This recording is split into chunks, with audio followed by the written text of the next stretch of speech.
everyone, and welcome to Real Life Talks. I'm your host, Yvonne Heath, author of the book Love Your Life to Death, and founder of the I Just Showed Up movement.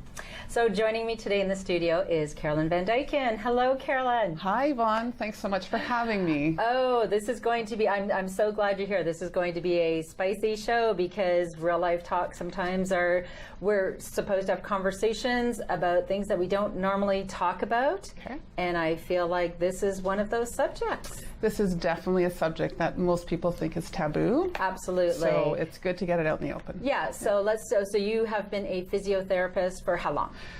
I've been a physiotherapist for 31 years. Wow. Yeah. And you started the usual so I started sort of musculoskeletal medicine, some stroke work initially in my early career, and then really specialized in back pain for a long time.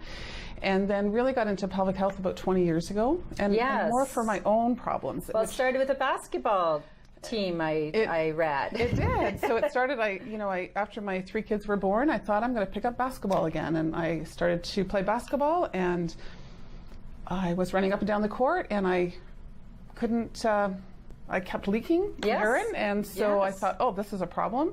And so at actually 35. At 35, So I had to actually stop at 35 because I couldn't go up and down the court more than a couple of times without having to go change my pad. And I thought, oh, this is crazy. Absolutely. So I need to do something about this. And so that's really what got me into this. Yeah. So at that time, and a lot of people think that stress incontinence, which is just something that you're just going to have to live with as a woman, especially once you've given birth. Right. As I've shared with you, and sometimes I'm an oversharer, but that's okay. Good. I always coughed or sneezed across my legs. Yep. Why? Because, well, otherwise I would have a problem. Right. And I remember a male coworker saying, "What did you just do?" Right. I said, "What do you mean? I sneezed. Of course I have to cross my legs when I sneeze." Yeah. And he just looked at me, with a weird face, and I thought, we normalized stress incontinence. Right. So and with that, what made you change, or what did you find out? So there's a lot of myths around stress incontinence and in incontinence generally. So I think you're right, actually. Culturally, we have normalized the fact that after we have babies, it's normal to leak. It's not normal, but it's common, right? So 1 in 3 women leak. Wow. And even women leak who don't have babies. So having a baby actually puts you at more risk, but it actually is not the only reason why we might leak. 1 in 3. 1 in 3 women. And yet we do not have these conversations. No. And so the other part that we really need to think about is that there is a ton of evidence that doing some pelvic floor physiotherapy is actually the first line of defense that we should do before surgery, before anything else. Right? So pelvic floors in 27 years of nursing, in 53 years of being a female. Yeah. Never talked about my pelvic floor, never thought about it. Right. And you know what, really, you gave me a huge aha moment when you said your pelvic floor holds up how many organs? It holds up your bladder, it holds up your uterus, it holds up your bowel. So it's really the undercarriage of your body. What a big job. It does. It has a huge job, and we ignore it. Right. So the pelvic floor is actually the only set of muscles that has 5 major functions, right? Oh. Every other muscle in our body does one thing. Okay. It moves us, right? Yeah. Without our muscles, we wouldn't move. We'd be a bag of bones. Right. Not a whole lot of fun, right? No. So our pelvic floor actually keeps us continent, right? It helps with sexual functions. So you know what? Without your pelvic floor, there's no orgasm, right? So sexual function, really important. It helps with support of our organs that we just talked about. Yes. It helps with movement in our pelvis and in our back. It's very highly correlated to back pain and hip pain if things are too tight. And it also helps to get our blood and lymph back from our legs to our trunk. So it's a sump pump. Right, so it's 5 major jobs. Those are huge jobs. Right. How is it that we have ignored this pelvic floor? I guess because we can't see it. It's not easy to get to. Right. Okay. That's a big part of it. And I think another part of it is just as a medical community, we've ignored it. So I spoke at McMaster University probably 3 or 4 years ago, and I actually was invited to speak by the midwife students. And so they invited all their colleagues, so the midwife students, the nursing students, the PT students, the physical therapy students, the occupational therapy students, and the med students. Wonderful. And so 4 years ago, as I started talking about pelvic health, not one of those professions was being trained to assess or treat the pelvic floor Oh my goodness. in their training. And so unfortunately our doctors have no training on how to assess the pelvic floor. They go right past the muscles and look at the uterus and all of those important structures that is, you know, important to keep healthy, but the muscles are by and large ignored. And even in the physiotherapy community, so physiotherapists are movement specialists. That's our job, right? And what we know is that the pelvic floor is very connected with back pain and hip pain, and yet even when we treat somebody with back pain, we don't think about the pelvic floor. And if we do think about the pelvic floor, it's always because we think it's weak. Right. But actually the research is not agreeing with that at this point. The research shows that predominantly there's a tension problem first. Yes. And then weakness may be another secondary problem. And we have to consider both, but we can't just default to doing Kegel exercises. Well, and we don't really know how to do those well, but I'm going to intervene and I'm going to share something with you that I have not shared yet because I was going to physiotherapy. I was having hip pain, and my doctor actually said, she recommended that I go see you, which I thought was absolutely wonderful, and I'm so pleased. But the hip pain had continued and said, well, if you can try this physio, and if it doesn't improve, we can do cortisone shots. I'm thinking, I am not doing cortisone shots. I saw you and you said, oh, we can address your hip pain, which I almost had a little tear because I was very excited. So you don't know this yet, but my hip pain has subsided. Awesome. That's so fantastic. And we will have to hug it out after because we'll I really didn't want to go down the road of cortisone shots.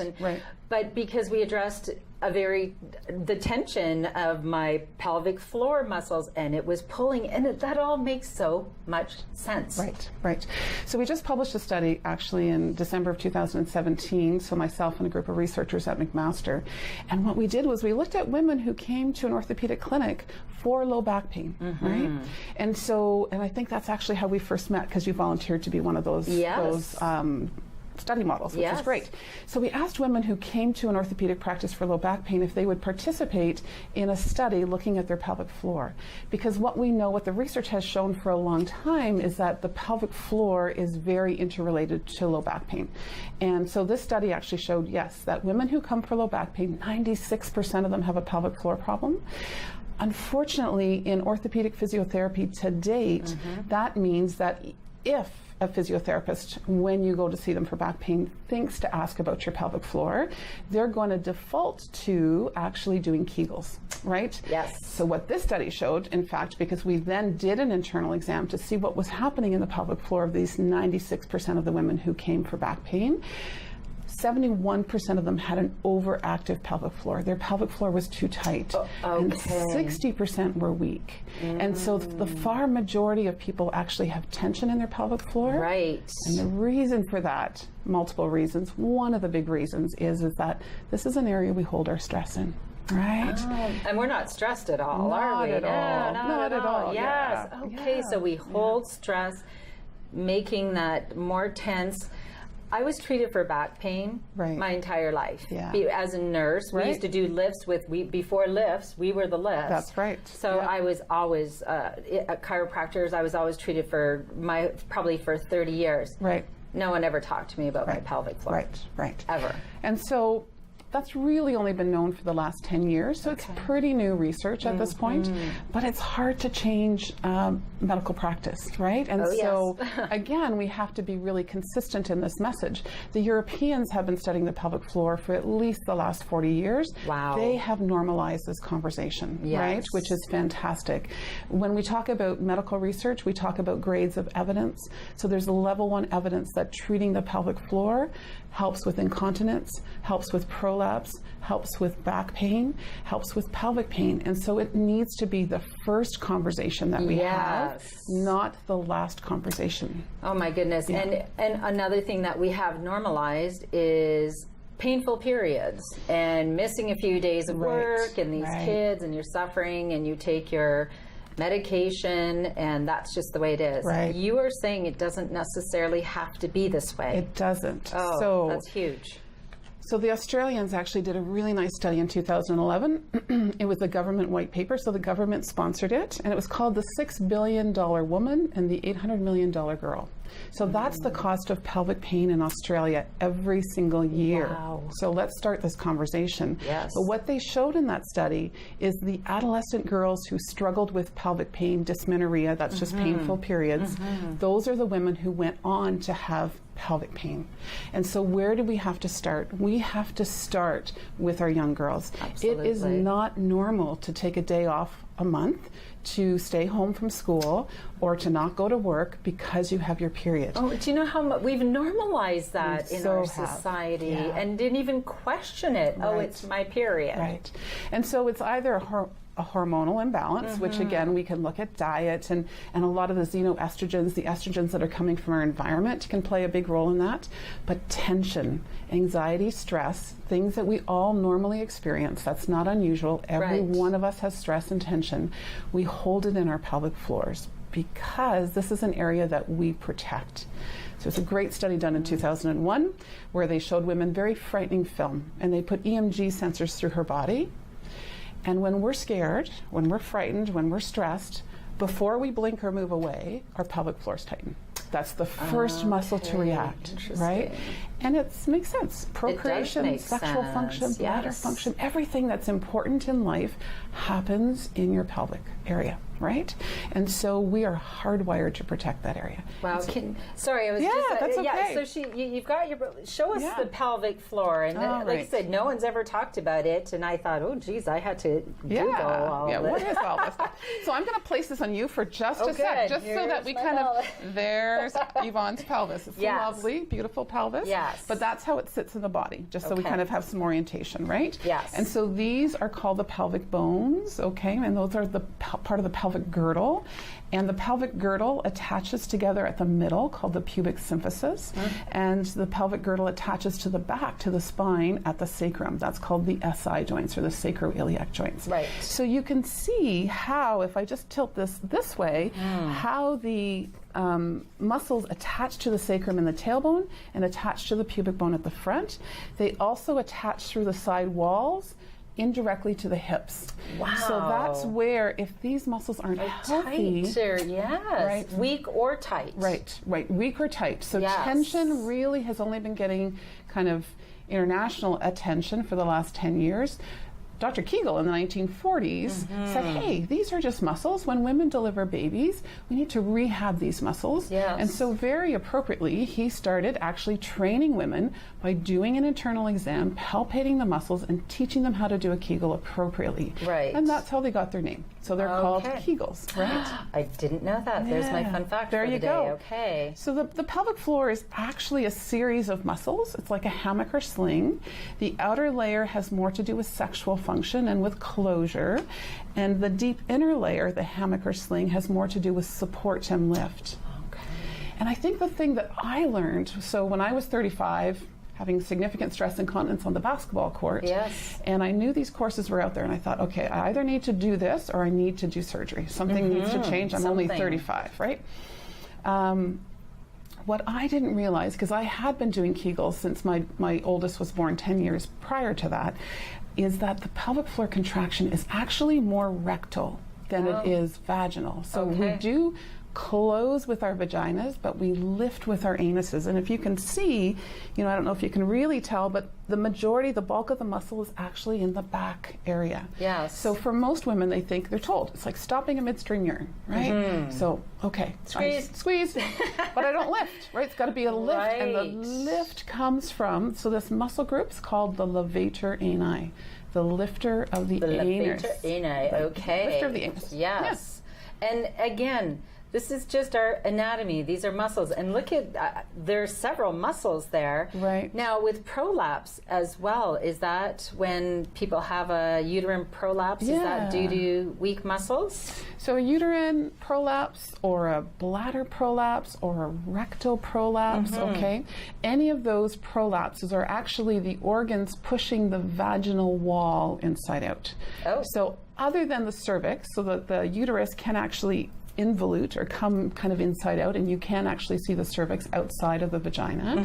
The rest of the structures actually push the vagina inside out. So think about a tube sock. It's like a tube sock coming inside out, okay? Think of it as a tube sock, yes. It's the vagina as a tube sock. Yes. Not a cool tube sock when it's sitting outside your body. No. Now, 60% of women at the age of 60 have a prolapse. Oh my goodness, 60% of women by the age of 60 have a prolapse. And it's due to chronic coughing, chronic straining, constipation, having babies, so pushing babies through the pelvic floor, stretching the ligaments that support the organs. That's a lot of work. Yeah. I did 2 in 1, yes. Right. It's a lot of work. It is. Yes, You're right. You had a 2-for-1 deal. I did. And then a weakness in the pelvic floor. So when you treat prolapse, and again, it's very treatable, and there's good research to say that, you know, if it's not coming right through the vagina yet, through the vaginal opening, that physiotherapy is very helpful with that. But you have to learn to manage your pressure. Yes. Get rid of your constipation. Right. Strengthen the pelvic floor, and then just, you know, sort of learn how to lift in a more appropriate way. Wow. So you don't have to stop anything. You just have to change how you're doing things. And the other thing that I love about your approach is it's truly mental, physical, emotional, spiritual, because part of the practice that you share, and I have been doing, by the way, I've been very good about doing my Qigong. Awesome. Because we need to learn to relax. Right. So pelvic floor problems are because we are so innately hardwired to protect that area. Pain in general always is a biopsychosocial experience and spiritual, okay? And so when we treat pain, and absolutely when we treat pain in the pelvis, we have to look at things from what's happening in the tissues, that's the bio piece, what's happening in our distress, our psychological, because, you know, that's normal. We get anxious, we get stressed. We all struggle with that, right? Yes. And then what's happening in our social environment, right? So that's important as well, in our spiritual environment. And so we have to look at all of those pieces when it comes to pain, for sure. Yes, so it's whole, you look at whole wellness, all the pieces, the nutrition, the everything. Yes. Now, so we've talked a lot about our pelvis, and I think that there's probably a lot of women that have had aha moments here. Right. But you also, there are men who also have problems due to pelvic or lack of pelvic health. Let's talk about that. So let's not forget that our men have pelvic floors too. They our do? Men have pelvises. And if we think we don't talk about it as women, we talk about it even less as men. I can't envision the conversation even with our 2 lovely husbands. So, you know, how's your pelvic floor health? At our house, it's dinner table talk. Sure, so, you know, that's it's like grief, death, and dying at mine, but dinner table talk. But you're right. So men, so one of the reasons women struggle with pelvic pain is because it's like, you know, if you have a sore thumb and you can't figure out what's going on, I might say, hey, Yvonne, can you look at my thumb? What do you think, right? I can't say, hey, Yvonne, can you look at my vulva? What do you think something's going on there, right? So that's a difficult conversation for women. We can't see it. And we're also very private, right? And that's why, you know what, I'm just like, let's just talk about this. Absolutely. It's their muscles, their health issues. Let's just talk about it. Right. Yes. So men, it's been even less normalized for men. It's just not even on the agenda. It's just not on the conversation. And so for men, their major issues really are they have less incontinence because they have less, they only have 2 openings in the pelvic floor where we have 3 with the vagina. So there's less of an issue of things becoming weak over time. So 1 in 9 men struggle with incontinence. But 1 in 9, that's still a significant number of men.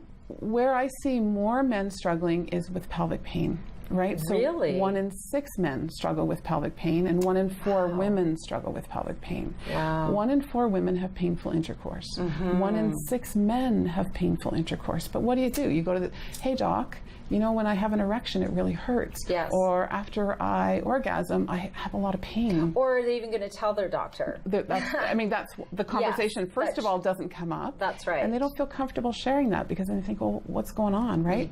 We haven't even had that conversation with men. So a lot of men, when they have pelvic pain, get the diagnosis of chronic prostatitis. So they're told, even though their prostate's not inflamed, they can't actually, they get put on antibiotic after antibiotic, okay? And women, this happens with women with UTIs. You know, women with chronic UTIs have to really be careful. Often the antibiotic's been prescribed because they don't know what else to do. So UTI, urinary tract infection. Thank you. Yes, urinary tract infection. So women will get that sort of diagnosis, men will get chronic prostatitis. They are both problems of sensitivity of the organs, not infection, and sensitivity of the pelvic floor. And there's this reflex that goes back between the muscles of the pelvic floor and the organs. And when you sensitize one, you inflame and irritate the other. And when the bladder's inflamed, the bowel's inflamed, like irritable bowel syndrome, for example, or you're getting painful periods with the uterine inflammation, then the muscles get tight. And when the muscles get tight, then they sensitize the organs. So it's like this feedback loop that just keeps going. And who would have thought that tight muscles could wreak so much havoc in our bodies? Right.